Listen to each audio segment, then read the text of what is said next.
An article came out recently covering an interview with Craig Mazin and Neil Druckmann, the two head writers behind the Last of Us TV adaptation. In the article, Druckmann says the game had spores in the air and people had to wear gas masks, and we decided early on that we didn't want to do that for the show. While I definitely like the atmosphere that the spores provided, the two main things that popped into my head when I heard this were two scenes from the second game. As a fan of the games, hearing about this change made me worry. The first one is the scene where Ellie's mask breaks and Dina freaks out. This is a really dramatic moment, and the reason it's dramatic is because of the spores. Dina thinks she's about to watch her friend turn into a monster. Dina didn't know about Ellie's immunity up until this point, and so having it revealed in an underground tunnel full of spores and then being chased by infected made this a really entertaining scene to watch. Can you run? Yeah. Yes. The second scene is where Ellie catches up to Nora. Nora was a firefly, and seeing Ellie casually breathe spores, she immediately recognizes who she is.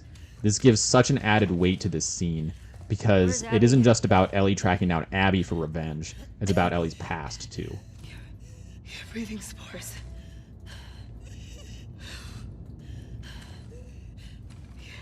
You're her.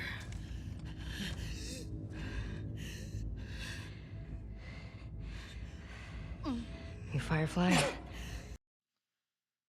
If the first season of the show does well, and they decide to adapt the second game, both of these scenes, which were amazing in my opinion, will need to be fundamentally changed. I'm worried that the writers may have painted themselves into a corner with this one. I feel like one of the reasons they made this choice might have been because they didn't want actors to wear masks the whole time and hide their faces. Pedro Pascal does this pretty much the whole time during The Mandalorian, to great effect, so I don't really see what the issue is.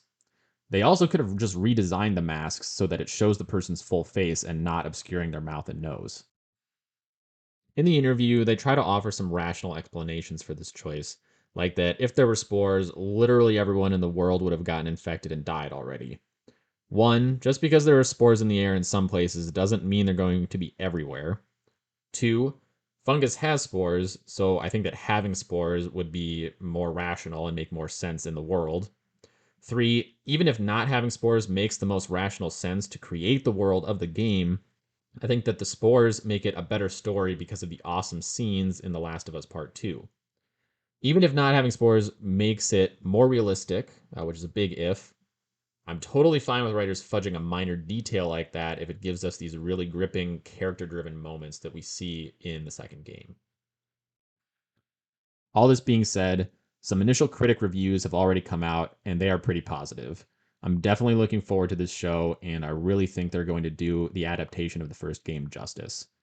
I'm just really interested to see how they're going to handle this spore issue if they eventually do adapt Part 2.